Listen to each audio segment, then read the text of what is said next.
bienvenidos a la Escuela de Capacitación Bíblica de la Iglesia Cristiana Renacer. Estamos estudiando la Palabra de Dios. Esta materia la hemos llamado los libros del libro. Usted sabe que la Biblia es el libro por excelencia, pero es un libro que contiene 66 libros. Por eso es que nos detenemos a estudiar semana a semana cada uno de estos libros para poder tener un panorama completo, entender el contexto, los propósitos por el cual se escriben estos libros, cómo están los destinatarios y demás. Hay muchas cosas que considerar para poder llegar a una interpretación correcta de lo que dice realmente la palabra de Dios, de lo que Dios quiso decir en su palabra, no de lo que a nosotros nos parece o lo que dicen otros, sino exactamente la palabra de Dios. Por eso nos abocamos a la palabra de Dios, y no es solamente estudiarla, no es solamente escudriñarla, sino poder aplicarla, porque eso justamente nos ayuda a tomar decisiones sabias todos los días. Bueno, en este momento, en este tiempo, en esta cultura, las situaciones que vivimos, parece como que nuestra fe empieza a decaer, no nos sentimos tan fuertes, pero hay una respuesta de parte del Señor para la última iglesia, la iglesia de los últimos tiempos, y ahí está marcada en Filadelfia, la iglesia que se mantiene fiel al Señor. Tú y yo somos parte de esa iglesia. Dice Apocalipsis capítulo 3, versículo 8, yo conozco tus obras. He aquí he puesto delante de ti una puerta abierta, la cual nadie puede cerrar, porque aunque tienes poca fuerza, has guardado mi palabra y no has negado mi nombre. Es guardar la palabra. Eso nos mantiene fieles al Señor hasta el último día de nuestra vida, hasta que el Señor venga, hasta que la iglesia sea llevada con el Señor. Guardar su palabra. Y guardar no es guardarla en un cajón, sino se refiere a tenerla en el corazón y ponerla en práctica inmediatamente que sea necesario. Por eso el Espíritu Santo nos va a hablar y nos va a recordar todo lo que estamos estudiando. Así que bienvenido a esta clase, que el Señor te dé sabiduría para poder retenerla, aplicarla y bueno, también compartirla con otros. Estamos estudiando este curso, así que si tienes alguna pregunta puedes escribir a pastoricre@gmail.com y podemos responder tus preguntas. Haciendo un panorama general de toda la Biblia, en este cuadro tenemos todos los libros de la Biblia desde Génesis hasta Apocalipsis y los hemos dividido en grupos por su contenido, por sus características. Ya hemos estudiado el Pentateuco, que eran los primeros 5 libros de la Biblia, y ahora estamos estudiando los libros históricos y ya casi estamos terminando los históricos del Antiguo Testamento. Estamos aquí, hemos visto Esdras, hoy vamos a ver a Nehemías. Nehemías, un libro histórico de mucho contenido, de todo tipo, porque cuando uno lee la historia, el libro de Nehemías, puede tener un hilo conductor que hable acerca de la historia del pueblo de Israel. Pero tiene otro hilo conductor, es cómo Dios interviene en la vida de su pueblo cuando le busca. Pero hay otros también que tienen que ver cómo ha sido restaurado Israel y la línea del Mesías ha prevalecido frente a tantas situaciones difíciles que ha tenido el pueblo de Dios. Sin embargo, la línea genealógica de Cristo ahí se ha mantenido intacta y ahí es donde aparece el Mesías y lo tenemos en el Nuevo Testamento y ahora en nuestros corazones al Señor Jesucristo, ¿no? Así que es una realidad también, pero también Nehemías se puede estudiar como principios de liderazgo, porque Nehemías es un líder tremendo de parte de Dios. Dios lo usó de una manera maravillosa y hay que extraer verdades espirituales porque sirven mucho para nosotros en nuestra realidad. Obviamente los contextos son diferentes, pero los principios son necesarios para que actuemos de acuerdo a la voluntad del Señor, como Dios quiere que nosotros lo hagamos. Así que ahí vamos a ver Nehemías. No estudiamos solo Nehemías porque dentro del contexto histórico, Nehemías está muy emparentado con Esdras. De hecho, cuando usted empieza a leer Nehemías, se va a encontrar con que Esdras también está en algunos capítulos del libro de Nehemías. Y también en la historia del pueblo de judío está también el libro de Esther. Así que son 3 libros que el contexto nos ayuda mucho a entender estos 3 libros porque es el mismo, es la misma situación que se encuentran, nada más que unos en Judá, otros en Babilonia, en Susa o en sus alrededores de lo que ahora sería, o lo que era en ese momento la capital de Persia. Así que vamos a hablar del regreso de ese remanente Y entonces debemos recordar un poco la historia bíblica, ¿no? Hasta aquí hemos visto cómo el Señor nos ha llevado por toda la historia desde Adán, pasando por Israel, pasando por los reyes, y usted sabe que Sedequías fue el último rey que hubo en Judá desde el tiempo con el templo de Salomón, porque vinieron los babilonios, destruyeron la ciudad, destruyeron el templo y se llevaron a mucha gente para Babilonia como cautivos.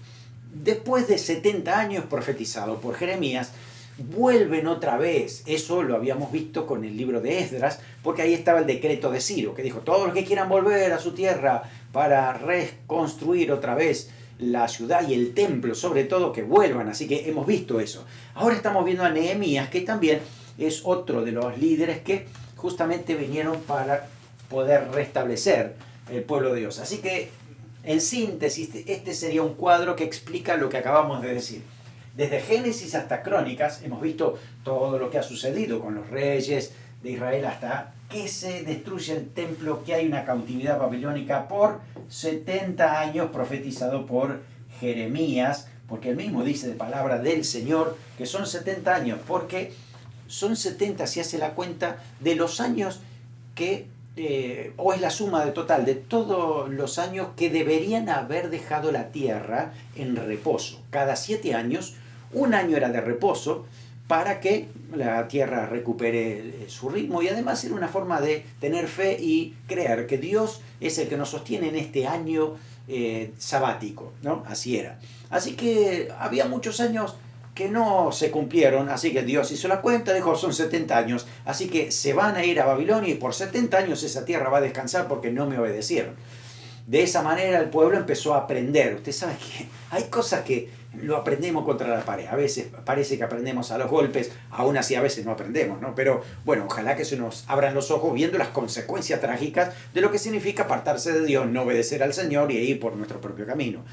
Israel aprendió bastante de eso, ¿no? Así que después de ese decreto, hemos visto en el libro de Esdras justamente cómo empieza a volver el pueblo de Israel. Y después aparece Nehemías, y entre ellos va a estar el libro de Esther, que vamos a ver más adelante. Entonces, justamente eso es lo que estamos viendo en este momento.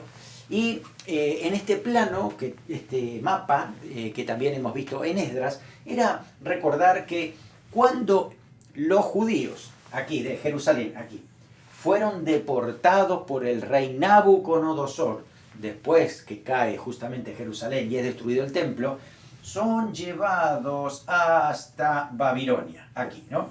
Ahí son deportados. Estamos hablando del imperio babilónico, ¿no? Cuando ellos son deportados, estaba Nabucodonosor, el imperio babilónico. Pero mientras estaban allí estaba Daniel, el profeta Daniel. Y Daniel nos cuenta, que más adelante vamos a estudiar su libro, ¿no? Pero nos cuenta que los imperios fueron cambiando porque Dios dijo que iban a cambiar los imperios, ¿no? Así que después del babilónico venían los medos y persas. Por lo tanto, los medos y persas, mantengo lo mismo, ¿no? Ahora, en el año 539, se vuelve a cumplir la palabra de Dios y los persas dominan el imperio. Así que ahora van a volver otra vez, pero ya bajo el imperio persa. El camino va a ser el mismo, ¿no es cierto? Así que este mapa es como para recordar y ver el contexto por el cual se encontraba el pueblo volviendo después de 70 años, pero no es la única, no fue una sola vez que volvieron. Recuerde, hemos visto ya Zorobabel, que vino por primera vez como líder desde Babilonia hacia Judá, y trajo mucha gente, trajo casi 55.000 personas, y ahí estaba el decreto de Ciro para reconstruir el templo. Después también leímos en Esdras, desde el 7 en adelante, que Esdras también viene con otro grupo, el segundo grupo que vuelve desde Babilonia, ¿no? o en Persia, vuelven hacia Jerusalén para reconstruir. Este caso es enseñar la ley. Ahora, Nehemías, el que estamos estudiando, es el que trae el tercer grupo que viene desde la región de Babilonia, o de los persas que estaba dominando Babilonia, para Judá, con el fin de reconstruir el muro, porque el templo ya estaba, se había enseñado la ley, pero los muros estaban todavía derribados. Así que ahí en el año 445, Nehemías entonces nos habla acerca de justamente esto, ¿no? De venir hacia Jerusalén para reconstruir Babilonia.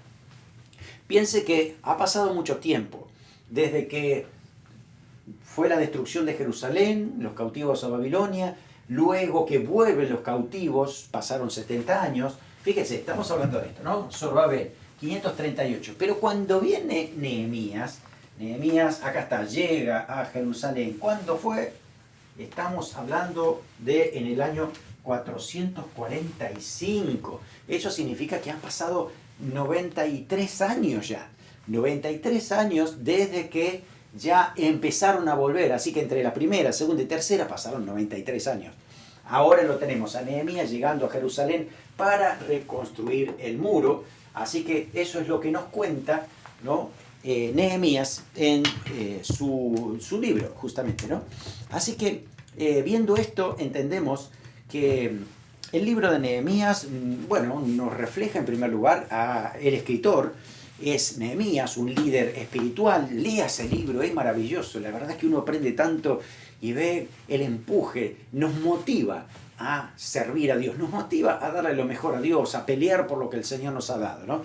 Así que usted va a encontrar ahí a este líder, un líder espiritual que tiene una convicción tan aguda, tan certera, ¿no? Y una dependencia de Dios total. Le va a llamar la atención en que en el libro de Nehemías no hay ningún escrito, ningún versículo que hable acerca de la respuesta de Dios hablándole directamente a Nehemías en voz audible. No hay tampoco una profecía. Nehemías se mueve por impulso de Dios a hacer la tarea que ya se sabe que tenía que hacerse. Es como decir, bueno, voy a evangelizar, ¿no? Voy a hablarle a mi vecino de Cristo. No necesito un ángel del cielo, no necesito una voz que venga, yo necesito moverme en lo que Dios ya me dijo hace años, que tengo que ir a evangelizar y darle la palabra que tengo al lado. Bueno, Nehemías se movió impulsado por esas convicciones que tenía en cuanto a lo que Dios había dicho. Así que conocía la palabra de Dios, sabía lo que Dios decía, y lo que tenía que hacer era ser obediente.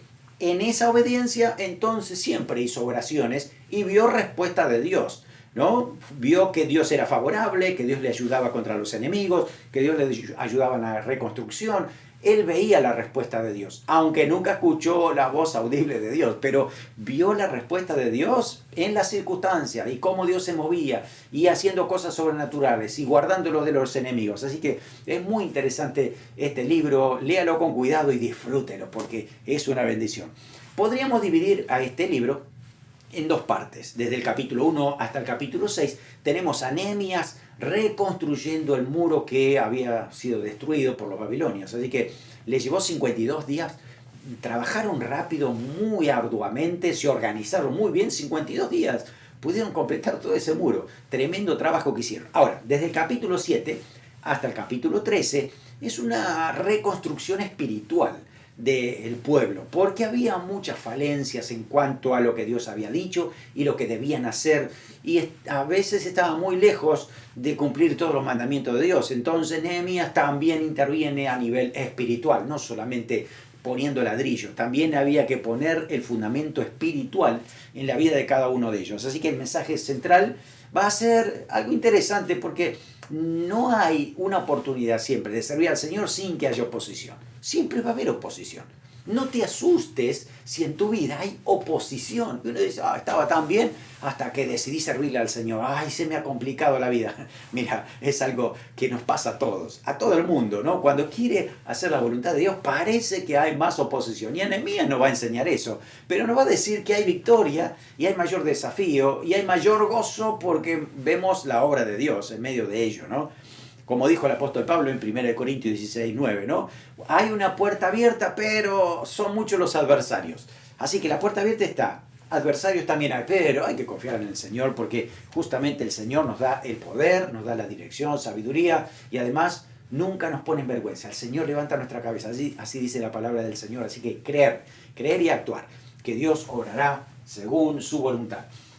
Lo tenemos entonces de capítulo 1, ¿no? A este Nehemías que es copero del rey, que atiende los asuntos del rey, seguramente muchos consejos le estaría dando, porque era el que tenía que probar primero el vino a ver si no estaba envenenado, ¿no? O tenía algo raro para que el rey después pudiera tomarlo. Así que pasaba por él, era un riesgo tremendo. Todos los días era un trabajo de sumo riesgo. Y ahí estaba Nehemías. Pero con ese de compartir tanto, seguramente mucho también era de hablar, de consultar y demás. Así que tenía una ventaja Nehemías porque sin duda Dios lo puso en ese lugar, ¿no? Porque realmente ser una de las personas más cercanas del rey, en ese momento el más grande del mundo, entonces era algo que Dios había permitido. Le habla al rey, lo consulta con la reina también, se había juntado, le había preguntado por qué estaba así triste su corazón y él le muestra que la ciudad estaba destruida en los muros, no había protección y demás, así que el rey le dice qué es lo que pide. Entonces él ora al Señor y da una respuesta para poder ir a Jerusalén a reconstruir los muros. Así que hace ese viaje, y usted puede ver, ¿no?, que salen aquí, es más o menos el mapa anterior. Sale de Susa, donde él se encuentra, y hace este recorrido por Babilonia, rodeando el río Éufrates hasta una ciudad llamada Tadmor, después Damasco, y ahí bajan a Jerusalén, donde justamente llegan para reconstruir las murallas. Bueno, ahí tenemos entonces una maqueta de lo que sería la ciudad de Jerusalén en la época de Nehemías, reconstruido el muro, ¿no? Usted puede averiguar, este muro que está acá alrededor estaba totalmente destruido, así que ahí entraba y salía cualquier persona, no había protección de ningún tipo, ¿no? Y aunque no parece muy grande a medidas actuales, pero había mucha gente que vivía en Jerusalén, pero también vivía en los alrededores, ¿no? Había mucho pueblo alrededor, así que cuando venía una invasión, se venían a la ciudad porque ahí estaban protegidos con las murallas. Las murallas eran de protección contra los enemigos, principalmente, ¿no? Así que bueno, es algo a tener en cuenta en ese caso. Cuando usted también lea la escritura, se va a encontrar que Nehemías empieza a investigar a ver cómo está ese muro y va definiendo diferentes puertas que tenía de acceso a Jerusalén justamente por el muro, así que no era todo piedra, había que hacer aberturas para que haya justamente ahí unas puertas grandes para que la gente pudiera entrar y salir, y de noche se cerraban las puertas, ¿no? Así que ahí tenemos entonces, para que usted recuerde los diferentes nombres, ¿no? Si usted recuerda la maqueta que era así, más pequeño aquí, más grande allí, tenía diferentes puertas que tenían diferentes significados, ¿no? Relaciona el nombre con características que podría haber estado pasando allí. Puerta de Muladar, por acá pasaban los judíos para tirar la basura, así que venían todos por acá. Ay, perdón. La puerta del valle, pues, era justamente solo para la salida al valle que había de este lado. Puerta antigua, puerta del pescado. ¿Por qué puerta del pescado? Porque los de Tiro y Sidón eran los que pescaban en el mar Mediterráneo y traían el pescado a Jerusalén para venderlo, y justamente venían por esta zona, así que se llamaba puerta del pescado. Si usted en esta época quería comprar pescado, justamente tenía que ir a esa zona. Puerta de las ovejas, obviamente, serían las entradas de todos aquellos que tenían ovejas. Juicio tenía que ver con la demanda de la justicia y todo lo que se hacía. Puerta oriental, puerta de los caballos, también tenía que ver con la entrada de los caballos. A ir a buscar agua, a puerta de la fuente. Es decir, estaban definidas por distintas actividades que tenían en el pueblo. Así que les puede servir de orientación cuando tú leas tantas puertas, es porque en la muralla había diferentes puertas para tener en cuenta, en este caso. Muy bien. Así que, bueno, vamos a ver que capítulo 1, capítulo 2 habla de esto. El capítulo 3 hay un reparto de la edificación donde todos trabajaban, todos ayudaban, ¿no? Algunos dice que los había puesto en diferentes tramos, ¿no? Una familia, bueno, ustedes van a construir desde aquí hasta aquí, ¿no? Otro va a construir de aquí hasta aquí. Y así se repartieron el trabajo entre familias. Léalo porque es interesante, ¿no? Todo repartido. Cada uno tenía una parte que hacer en todo este territorio, ¿no? Todo lo que es la muralla. Y una vez entonces completado, ¿no? Cada uno se terminó el trabajo. Pero Nehemías es preciso para decir quién hizo qué cosa. Pasaron los años y hasta hoy sabemos quién hizo qué cosa, ¿no? Y cómo lo hizo también. Hay un versículo que dice en el capítulo 2, el capítulo 3, versículo 5, dice que los grandes no prestaron ayuda. Miren cómo los pone ahí, ¿no? Dice, los grandes, aquellos que eran famosos, que tenían cierta popularidad, ciertas posiciones altas sociales, no aportaron nada. Qué malestar podría haber habido allí, ¿no? Pues claro, se sentía muy especial y los grandes del pueblo que ellos no hacían nada. Entonces, Nehemías decía, ok, no hicieron nada, pues no hicieron nada. Y hasta el día de hoy sabemos que no hicieron nada. Pero por el otro lado también se dice de otras personas, como por ejemplo Baruc, versículo 20, que Baruc dice, con todo fervor construyó. ¿No? Me encanta Baruc, me encanta personas así, de que no hacen lo que hacen todos simplemente, ¿no? Claro, todos cumplieron, cada uno hizo su parte, pero Baruc, ¿no? Supongamos que aquí estaba Baruc, esta parte era el punto central del gozo del trabajo. ¿No? Si usted quería ver cómo trabajaban, vaya a Baruc, porque ahí Baruc estaba cantando, alabando al Señor, dándole gracias por la oportunidad de reconstruir el muro, y dice con todo fervor y entusiasmo y animaba a su familia. Así que era maravilloso verlo a Baruc trabajar. Ojalá que el Señor nos dé Baruc en cada iglesia, porque con esos transformamos el mundo, ¿no es cierto? Bueno, y después entonces, capítulo 4, dice, hay precaución contra los enemigos. ¿Qué podemos esperar que suceda de manera inevitable cuando nos disponemos a hacer la obra de Dios? ¿Qué es? Oposición. Acá hay un mapa, ¿no? Acá está Jerusalén. Observe usted, ahí está Jerusalén. Dice la Biblia en Nehemías que de pronto, dice, Sanbalat se le puso en contra. Sanbalat era un líder enemigo de los enemigos de la parte norte de Israel, que venía a tomar cosas que no le pertenecían. Acá la gente estaba ocupada todo el tiempo, los enemigos pasaban tranquilos por Jerusalén y se llevaban lo que querían, robaban lo que querían. Así que ponerle una muralla para ellos era, ay, se acabó esto de entrar cuando uno quiere y robar lo que quiere. Así que eso lo limitó y Sanbalat se puso furioso. No solamente Sanbalat, también tenían a Tobías, que era otro personaje de los amonitas, que los atacaban justamente del lado este. Ustedes creen que ahí nomás se terminó, pero no, estaban los árabes del sur que también se enojaron y se enfadaron porque estaban haciendo las murallas, así que nos quedaré del otro lado. Pues bueno, miren, también de este lado dice que estaban los de Asdod, los filisteos. Estaban atacados por todos lados, tenían enemigos en todo su alrededor. Era una tarea bien difícil, humanamente hablando. Era muy intimidante porque había muchas personas que realmente se oponían a la obra de Dios. Si usted lee el capítulo 4 va a encontrarse con que le hacían burla, pero además de la burla, que ellos vieron que a través de las burlas no podían detenerlos. Empezaron a amenazarlos con matarlos, con destruir el lugar y demás, pero ellos siguieron firmes construyendo, ¿no? Y siguieron haciendo la tarea que Dios le había pedido de hacer, ¿no?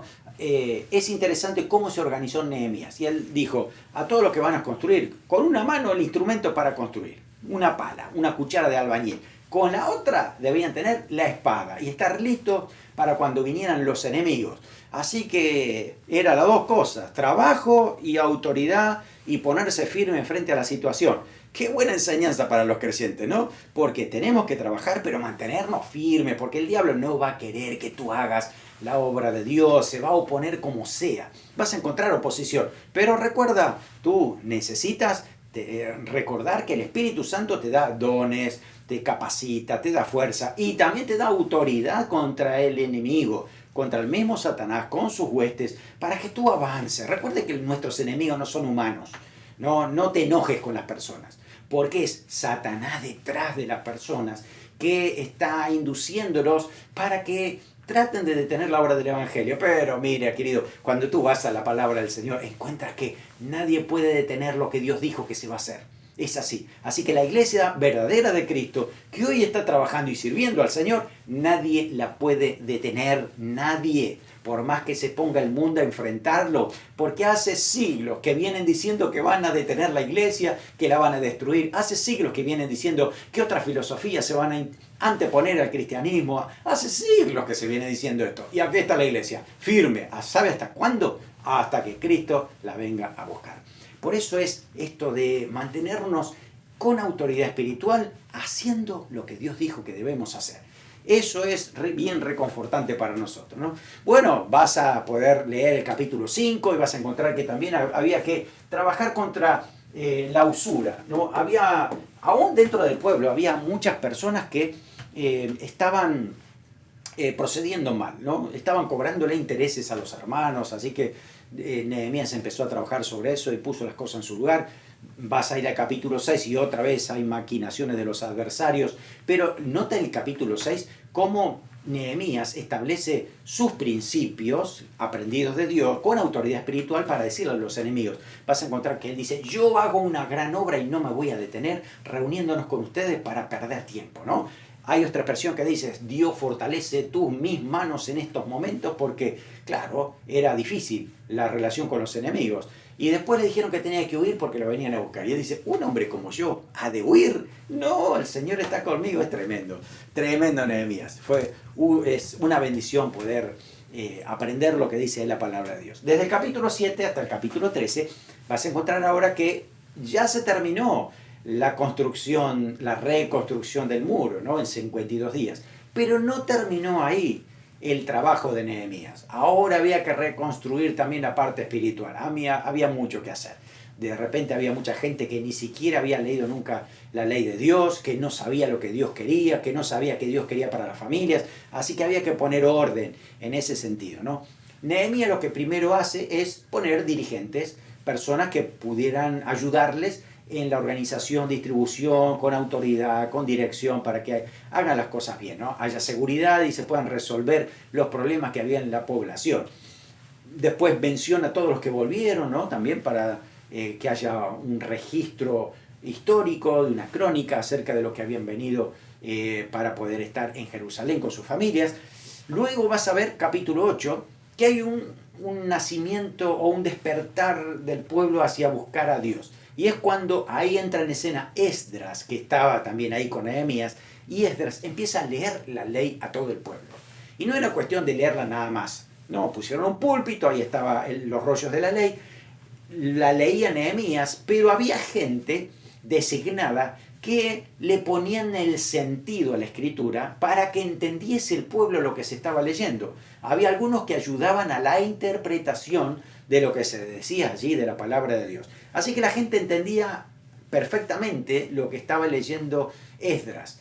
Todo el pueblo escuchaba la palabra de Dios y Dios empezó a trabajar en el corazón. Empezó a haber un despertar para obedecer a Dios, para buscar a Dios, para dejar el pecado afuera y empezar realmente a santificarse como Dios quería que lo hicieran. Vas a encontrar esto, un movimiento que se regresa a la palabra de Dios y eso produce transformaciones. Esos son verdaderos avivamientos, ¿no? Donde hay cambios profundos en las personas. Luego, capítulo 9, es importante ver cómo Esdras también, como parte del liderazgo, empieza a confesar los pecados que había hecho Israel, que la verdad que eran muchos y de diferentes formas, diferentes tipos. El hecho de confesarlos es reconocerlos que se habían equivocado, reconocerlos cuáles eran las fallas por las cuales ellos terminaron en Babilonia. Entonces confesarlos significa arrepentirse y no lo hagamos más, hermano, por favor no volvamos atrás, que nunca más nos pase esto, ¿no? Porque ya está esto rendido delante del Señor. Así es, lo mismo pasa en nuestra vida espiritual. Si le hemos pedido perdón al Señor por algo, no es para volver a repetirlo otra vez. Tenemos que saber que Dios nos perdonó y ahora ponernos en marcha para ir hacia adelante en un camino que el Señor tiene para nosotros, que es cada vez mejor, ¿no? Y estamos creciendo en el Señor. Luego entonces que se lee la ley, todo el pueblo hace un pacto, ¿no? Y lo firman inclusive ahí, ¿no? Comprometiéndose a guardar la palabra de Dios, a cumplirla, a hacer exactamente lo que Dios dice así. Así había un compromiso. Y este compromiso está motivado por Esdras y Nehemías, ¿no? Animando a la congregación a decir, esto no se puede quedar así nomás, ¿no? Esto hay que ponerlo en práctica. Bueno, luego vas a ver que el capítulo 11 se menciona que Jerusalén no tenía demasiados habitantes, porque los que volvieron eran mucho menos de lo que debían vivir en Jerusalén. Entonces Nehemías motiva a que puedan ir a vivir a la ciudad, porque de esa manera la mantenían más segura, había más movimiento, ¿no? Y podía entonces ayudarse mejor como la ciudad central para todo lo que era Judá desde ese entonces. Capítulo 11.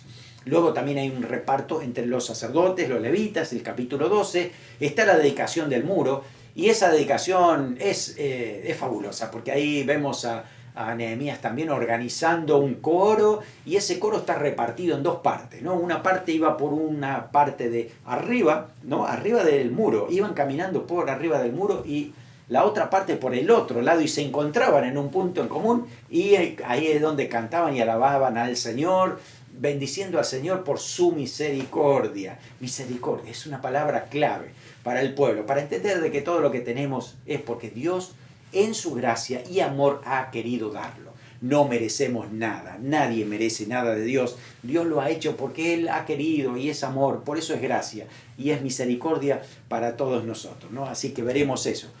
Y el último, capítulo 13, no deje de leer el capítulo 13 porque hay definidos muchos problemas en particular. Y Nehemías lo que hace es resolver uno por uno aquellas cosas que no estaban bien. Vas a encontrar los primeros versículos de ese enemigo que habíamos mencionado, de Tobías, que venía desde los amonitas. Era increíble cómo ese personaje se había metido no solamente en Jerusalén, a pesar de que estaba el muro construido, ¿no? Sino que se había metido dentro del templo. ¿Cómo puede ser esto? Es que Nehemías tuvo que volver a Susa porque el rey lo había pedido para allá. Así que por un tiempo Nehemías volvió a Susa, y después de algún tiempo vuelve otra vez a Jerusalén. Mientras en ese lapso el enemigo se metió otra vez en Jerusalén, a pesar de que la muralla estaba construida. ¿Por qué? Porque miren cómo es la estrategia del diablo. Nehemías emparentó, es decir, no sé si fue su hija, no, para mí no está claro ahí cómo fue que fueron emparentados, pero con el sumo sacerdote, así que eran parientes, ahora por casamiento de alguna de sus hijas, del sacerdote con este Tobías.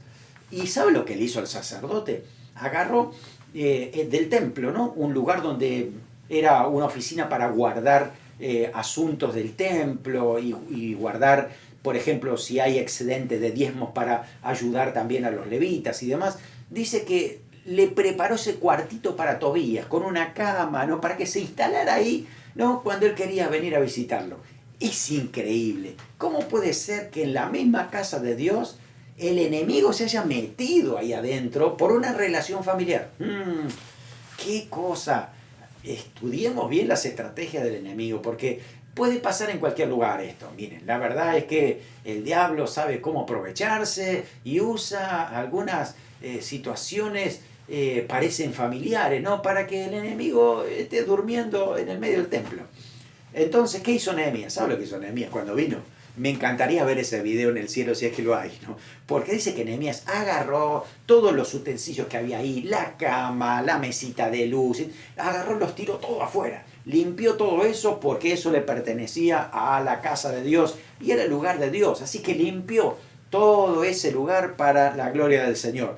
Así que bueno, eso es lo que nos muestra Nehemías. Hay que cortar por lo sano. Las cosas que son de Dios, no puede haber mezcla, no puede haber enemigo metiéndose ahí alrededor. Hay que cortarlo, sacar todo eso afuera, limpiarlo, para dejar todo eso atendiéndose como debe ser según la palabra de Dios. Eso era para los sacerdotes y levitas, obedeciendo a Dios, ofreciendo al Señor y adorando a Dios, ¿no? Después, los siguientes versículos vas a encontrar que, bueno, a muchos levitas habían abandonado el ministerio. Es como decir hoy en la iglesia, vas a una iglesia y no está ni el líder de la alabanza, no están los hermanos que sirven como mujeres, no hay nadie. Uno dice, ¿dónde están los líderes? ¿Dónde están los que sirven? No había nadie. ¿Por qué? ¿Por qué no había levitas y sacerdotes? ¿Por qué? Porque resulta que, según el plan de Dios, el pueblo debía traer los diezmos para bendecirlos, para alimentarlos a los sacerdotes y a los levitas. Y no estaban trayéndolos. Entonces los levitas decían, ¿de qué vamos a vivir? Entonces me tengo que ir a buscar un trabajo. Salían a trabajar, salían a otros lugares, entonces no había nadie en el templo porque no estaban haciendo las cosas correctamente. Entonces Nehemías dijo, estamos haciendo mal, vamos a volver con los diezmos, vamos a volver con las ofrendas, como Dios nos dijo que debemos hacer, para que en los ministerios del templo y la realidad de nuestra adoración y todo lo que estamos haciendo funcione como Dios dice en su palabra. Así que restablecer todo eso nuevamente, y gracias a Dios por Nehemías, porque puso las cosas en claro, y eso fue justamente lo que sucedió. Luego, en los últimos versículos vas a encontrar también que no se respetaba el día de reposo, venían los tirios a traer pescado para vender y lo vendían los sábados también, y usted sabe que hasta la venida de Cristo el sábado era el día de reposo y había que cumplirlo, porque así estaba en la ley, ¿no? Hoy, gracias a Dios, ya eso lo cumplió el Señor en la cruz, y ahora, bueno, nos reunimos los domingos, como dice la Biblia, que lo hacía la iglesia primitiva, ¿no? Ellos se reunían los domingos, los sábados iban a evangelizar, pero los domingos se reunían como iglesia, ¿no? Para celebrar la resurrección de Jesucristo, ¿no? Entonces, hasta ahí tenías que cumplir el tiempo del día de reposo. Así que ahí fue donde Nehemías entonces les hablaba, les dijo inclusive a los que venían de Tiro, si ustedes no quitan todo eso de acá, el sábado voy a bajar y van a tener problemas, ¿no? Se puso firme Nehemías. Y así fue como estas personas se llevaron su pescado el sábado y volvieron otro día de la semana, ¿no? Y por último, hay un gran problema en el pueblo de Israel.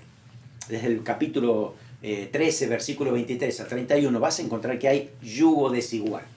Dios le habló al pueblo y le dijo, ustedes no pueden relacionar sus familias con las naciones vecinas que tienen ahí, porque son todas paganas. Y sus hijos y su familia de sus hijos se van a olvidar de mí, de la ley de Dios, del templo y de todo, ¿no? Entonces, Dios le había prohibido al pueblo de Israel que se casara con las naciones paganas que estaban ahí alrededor.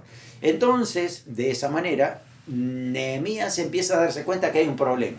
Empezaba a saludar al pueblo, a saludar a los niños, y resulta que los niños no hablaban en hebreo, no hablaban el idioma que era de Israel, de Judá, no hablaban en judío, y estaban hablando un idioma de los de Asdod, los de Filisteo, otros hablaban en amonita, otros hablaban los del norte. Digo, ¿cómo es que están hablando otro idioma y no el nuestro? ¿Qué sucede? No eran inmigrantes, eran personas que habían venido a casarse con los judíos, y los judíos entonces quebrantaron el pacto de Dios de preservarse para no relacionarse con los paganos, ¿no? Entonces ahí fue drástico Nehemías. Si usted lee ahí un pasaje, ahí dice que Nehemías se enojó tanto por estas personas por haber hecho esto, porque claro, era como volver atrás, y justamente por eso fue que Salomón cayó en pecado, tantos otros reyes, porque las personas que eran paganas influenciaron sobre ellos, llevándolos a la idolatría. Entonces Nehemías se pone mal, se enoja, inclusive dice que a algunos les arranca la barba y el pelo, a ver si reacciona. Ore al Señor para que no haya ningún pastor que tenga espíritu de Nehemías, porque si no estamos perdidos. Pero la realidad es que estaba frustrado en Nehemías, y bajo el contexto cultural de los judíos, hacerlo de esa manera estaba bien entendido, ¿no? Hoy por hoy no funciona con nosotros, pero Nehemías reacciona de una manera fuerte para que ellos se den cuenta de lo gravísimo que estaban haciendo. Ahora, es interesante, ahí está la oración de Nehemías en los últimos versículos, que se acordara del Señor de él, de todo lo que había hecho, ¿no? Porque fue muy difícil la tarea y requería mucha sabiduría, pero también mucha valentía, mucha fe, mucho riesgo ponerlo allí, ¿no? Pero Dios siempre respaldó a Nehemías, respaldó su ministerio, la forma de trabajo, y bendijo porque, bueno, la nación se recupera otra vez. Y yo creo que si hoy está la nación de Israel, hoy es una nación, mucho se le debe a personas como Nehemías, como Esdras, como Zorobabel, que pusieron su vida en riesgo para que el pueblo pudiera volver a su tierra y restaurar lo que Dios les había dado. Así que es algo que nos habla mucho de este pasaje. Ahora, también hay mucha aplicación espiritual para nuestras vidas, ¿no? porque la verdad es que nosotros debemos pensarlo también. Hoy no estamos limitados a casarnos con una raza en particular, evidentemente eso no existe para nosotros, pero debemos prestar atención a asuntos espirituales. El apóstol Pablo dice en Corintios, cuidado, no os unáis en yugo desigual con los incrédulos, porque no hay comunión y de pronto se va a romper lo que pudiera ser una alianza entre un creyente y un incrédulo. No va a durar mucho, o van a tener que siempre estar ahí tratando de mantener esa línea para que no haya desgaste, no haya discusiones, van a tener que llegar a unos acuerdos importantes, pero siempre estará esa lucha de decir, ¿cómo quiero que mi esposo o mi esposa o mis hijos sean cristianos también? Vayamos juntos a la iglesia, oremos juntos y sirvamos al Señor juntos. Es el deseo de toda familia que ama al Señor, ¿no es cierto? Entonces, cuando hay yugo desigual, estas cosas, claro, se hacen bien difíciles para las personas. Por eso el apóstol Pablo nos anima a entender eso, ¿no? De orar también por nuestra familia, orar para que sean salvos, orar para que ellos también alcancen salvación y podamos estar juntos, ¿no? Como familia espiritual adorando al Señor. Así que tenemos mucho que aprender con Nehemías. Una bendición, Nehemías, el libro. Vamos a hacer un repaso a ver si recordamos lo que hemos aprendido de este libro. A ver, primero, Nehemías tenía la oración como una prioridad en su vida. Si lees el libro, no vas a encontrar respuestas de Dios en voz audible a su oración, pero vas a encontrar que siempre, continuamente, Nehemías oraba a Dios y le pedía que esté obrando en su vida, que lo guardara, lo protegiera, que se acordara, que fortaleciera su vida, siempre. El secreto del liderazgo es arrancarle los pelos a los rebeldes. No, la verdad es que no, a veces, le digo, a veces uno tiene algunas ganas, ¿no? Pero eso es carnal. Hay que entregarle eso al Señor y decir, no, vamos a hacer las cosas con amor, vamos a hacerlo con paciencia, porque cada persona, dice la palabra, tiene que presentarse delante del Señor. Y algunos que van por un camino, yo digo, ¿cómo puede ser que vayan por ahí sabiendo que eso trae consecuencias negativas? Así que hay que orar, pedirle dirección al Señor para que el Señor obre y que ese corazón se ablande y reconozca, ¿no?, la dirección del Señor. Así que esto le vamos a poner falso, ¿no? Porque arrancarle los pelos no. Además, los rebeldes, por más que tú le arranques los pelos, no van a cambiar. Tienen que arrancar el pecado del corazón, que es lo que tiene que cambiar. Tercero, el trabajo de Nehemías terminó en la inauguración del muro. ¿Te acuerdas de lo que hablamos? Hablábamos que hasta el capítulo 6 teníamos reconstrucción del muro, pero después, tuvo mucho trabajo que hacer Nehemías, ¿no? Restaurando la salud espiritual del pueblo también. 4. Debemos guiar a nuestros hijos para que no caigan en yugo desigual. La verdad es que lo que aprendemos en Nehemías es que es cierto, es verdad. Es nuestra responsabilidad guiar a nuestros hijos para que tomen buenas decisiones. No solamente en el casamiento, sino también en relaciones de trabajo, relaciones de amistades y demás. Que se fijen muy bien con quién están compartiendo. Qué tipo de comunión puede haber con otras personas. 5. Los enemigos del creyente son los vecinos inconversos. No es eso. Hemos hablado de que el enemigo es el diablo mismo. Así que no son las personas los enemigos del creyente. Nehemías nos enseña que cuando servimos a Dios debemos hacerlo con excelencia, obedeciéndole en todo lo que nos pida. Es cierto, miren, excelencia, no te olvides de eso. Dale lo mejor al Señor con lo que tú hagas. La verdad es que Dios nos merece. Es el Rey de Reyes, Señor de Señores. No podemos hacerlo así nomás, total, Dios nos entiende. No. Dios tiene buen oído musical para darle una ofrenda musical perfecta.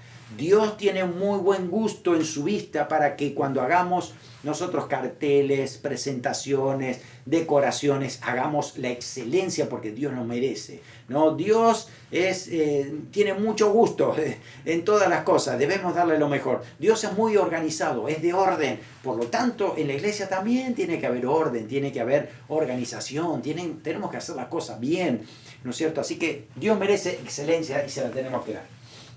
7. Un verdadero avivamiento se inicia cuando la palabra de Dios produce arrepentimiento y búsqueda de hacer su voluntad. Es así, exactamente, ¿no? Este era verdadero, ¿no?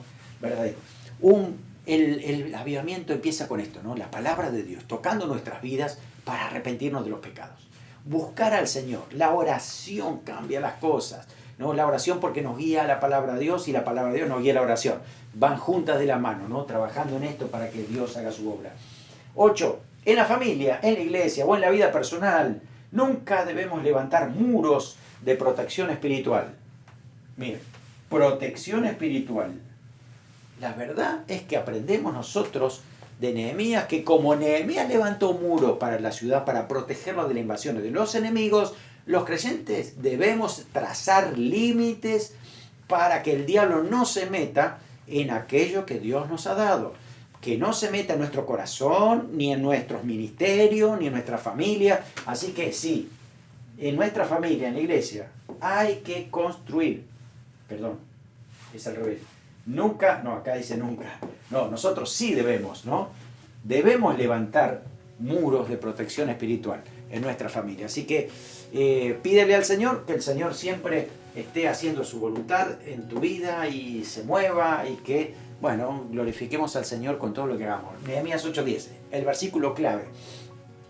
Luego les dijo: id, comed grosuras, bebed vino dulce, enviad porciones a los que no tienen nada preparado, porque día santo es a nuestro Señor. No os entristezcáis, porque el gozo de Jehová es vuestra fortaleza. Qué linda esa frase. El gozo de Jehová es vuestra fuerza. Gozo del Señor. Dese cuenta que no es andar todo el tiempo de luto, no es todo el tiempo cabizbajo, no es todo el tiempo llorando.